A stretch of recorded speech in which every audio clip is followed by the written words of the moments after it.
When you are saying that I'm not this body and I'm not this mind, the body and mind are appearing in the experience, I think that I'm just believing in it, and it's not a reality of my experience, or it's not a living truth for me.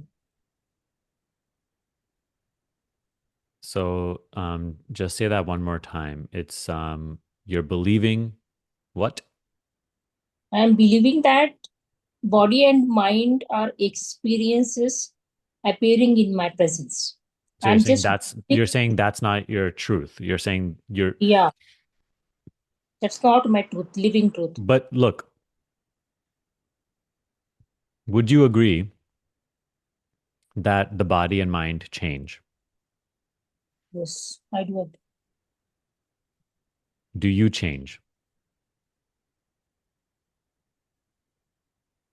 Have you ever Knowing, the have you knowing ever so the forget about awareness. the knowing. Forget about knowing, right? I'm saying you. Have you ever changed? If I call myself body, then definitely I change. If I call myself mind, then definitely I change. But you, have you ever been a different self? Have have you ever called yourself anything other than I? Have you ever felt I'm a different self? No. So that's the hint right there. There's something within you that's continuous, that feels Yes. the same, that that is not changing, even though the body and mind are changing. Yes. So don't look for any more proof than that alone. There's something to which you always feel as I, and that is same always. Even though the body, mind, and the whole world, all experience has changed so much, you have been the same self. It is that self who knows that the body and mind have changed. When the body and mind were like 10, 15 years old, you were the same self who knew that experience. Now, however old the body mind are and whatever they're involved and engaged in, you are the same self. So don't look for any more evidence. Don't say that's not my living truth because that is more truthful than anything you can believe. That is a fact that you are not changing and the body mind are changing, and you know that. So, what more proof do we need? You know, the mind just arises really loudly. Oh, I don't get this, or I'm looking for more proof. But it's like, why believe in that? That's not your living truth either. You know, whatever the mind says, that's not your living truth either. That's just also just a belief being held. So, we must be careful where we place our belief. Even if the teaching just right now feels like, okay, I'm just believing in it. Okay, so believe in it. If it feels truthful to you, then have faith in this teaching more than you do in your own ideas.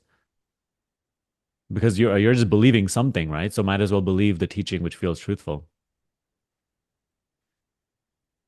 So that you can do. But other than that, there's no more proof necessary. You are always the same self. That's your living truth. You have never changed.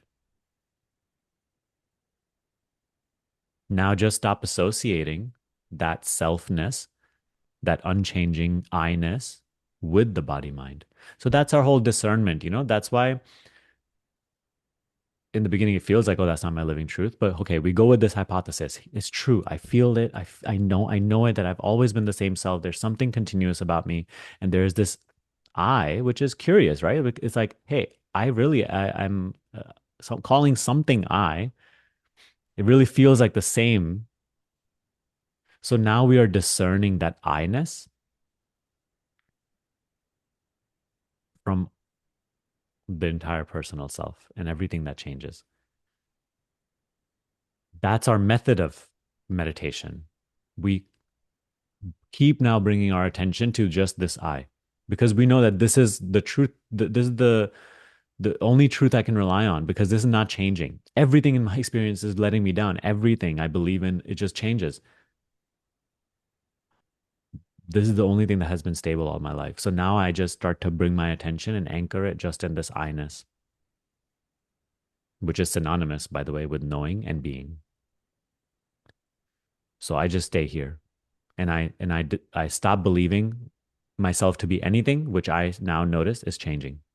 So that's the body, that's every thought, that's every emotion, every feeling, every experience. And then it becomes more and more our living truth. It becomes more and more clear, like, oh, I cannot be the stuff that's appearing and passing. So you don't need to believe in it, but believe in it if you have to.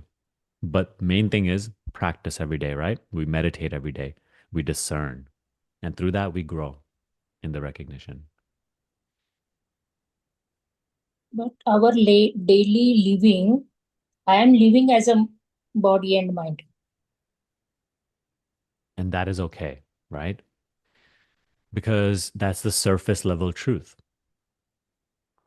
But the surface level truth is never the entire truth.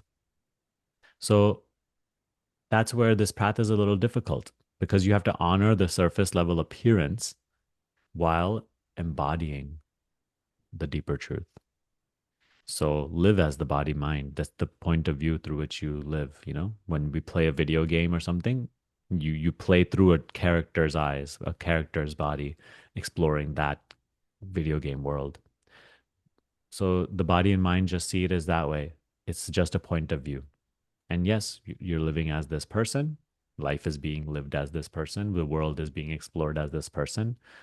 But now we're growing in the seeing, in a certain depth of our recognition of who I really am.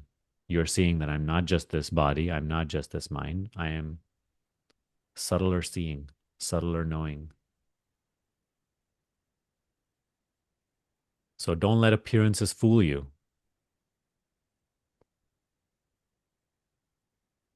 Yeah. Yes.